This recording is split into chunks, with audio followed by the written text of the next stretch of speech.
for me, LinkedIn has become a kind of a bit of a breeding ground for toxicity. Isn't that every social media channel? It is, but I don't think LinkedIn used to be Come and like... see my Good TikTok ones. comments, dude. Yeah.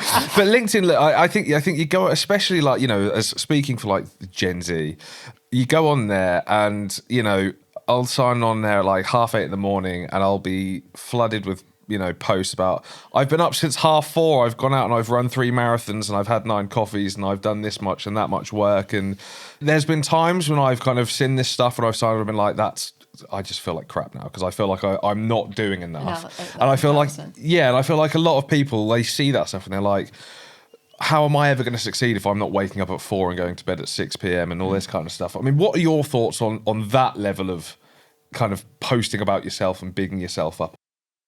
Okay, so there's 3 things to this, I think. First and foremost, just because you wake up at 4 a.m. doesn't make you any better than anyone else. Like, I agree. It just means that you wake up earlier. You have less sleep.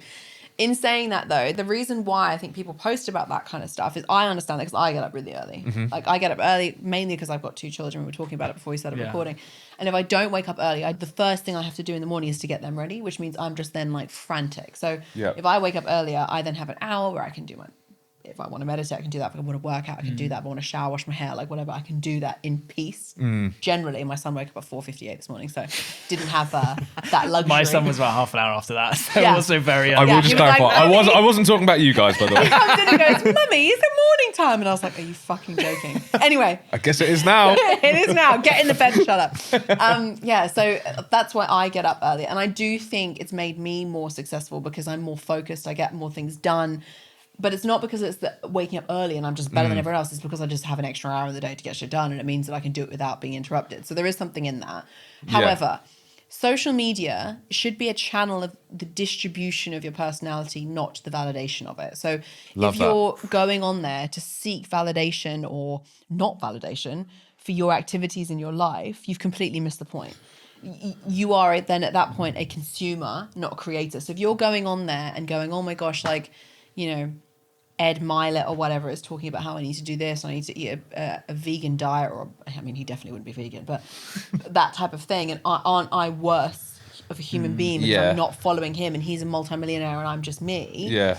You've missed the point. You need to go on there and go, actually, I don't give a shit whether he's doing that or not. This is what I'm doing for my stuff, and I'm going to therefore share that with the world and see if I can then inspire something in other people.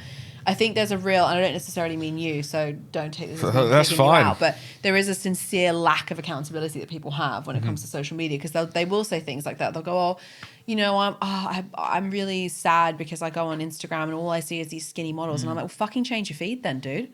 Like, if all you're following is skinny models, then all you're going to see is skinny models. How about you stop engaging with that? Yeah, and then you start engaging with like body positivity, or like if you looked at my social media feed, all I have in my social media feed is food.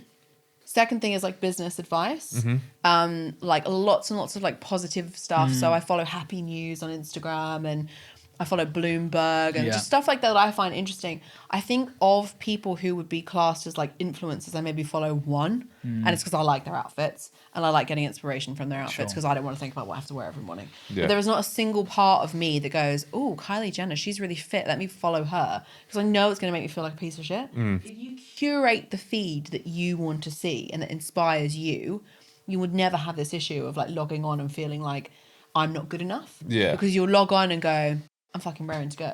Like I never leave social media being like, I feel less off than when I started on it. Yeah. If you think about it in its foundationary, or, you know, when it first started, what an incredible thing that you can connect with someone on the opposite side of the world and form a friendship. Like I've made friends with people in Australia, like I'm Australian, but I live in the UK, in Australia, that I would have met had I not been posting on LinkedIn. One of my best friends I met through posting on LinkedIn. She's like literally my sister now.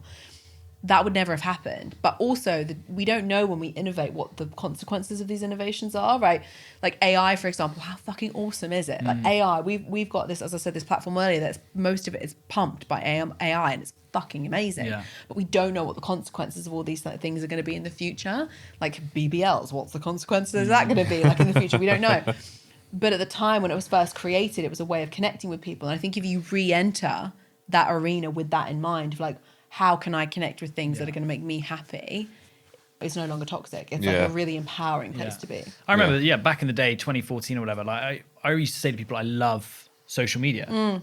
And now, look, we work in it, and maybe some of that love, it's still there for sure, but there's more of that kind of, media. There's more, people focus more on the toxic nature of it than I'm definitely that addicted to social media. I'm addicted to it. I don't know if I would say I love it. I can't help but look at it. If you, I love it. But I wonder whether it's because I view it as work. Yeah, but so do I.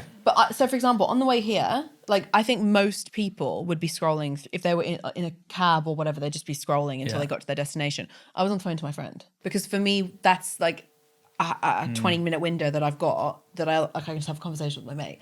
Social media is 9 to 5 for me. I don't get any joy out of necessarily spending time on it outside of those hours. Like I get inspired by content. Like I spend a lot of time on Twitter looking at content. Like marketing Twitter is great, by the way. It is. I don't spend time until 2 o'clock in the morning on TikTok, like all these memes make fun of, because to me it doesn't resonate, because that's not my fun. Yeah. My fun is watching cooking shows. I know. I know what you mean. It's like a butcher doesn't go home and make sausages. It's like you don't work on social media all day today. I mean, I do.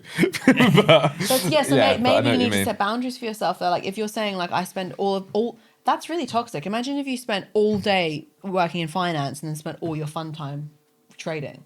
You would get no enjoyment out of it. It's like that's true. That's maybe I do need to just get off it in your home time. So many like actionable points I feel like you've been able to touch on with us, Emilia, which I love.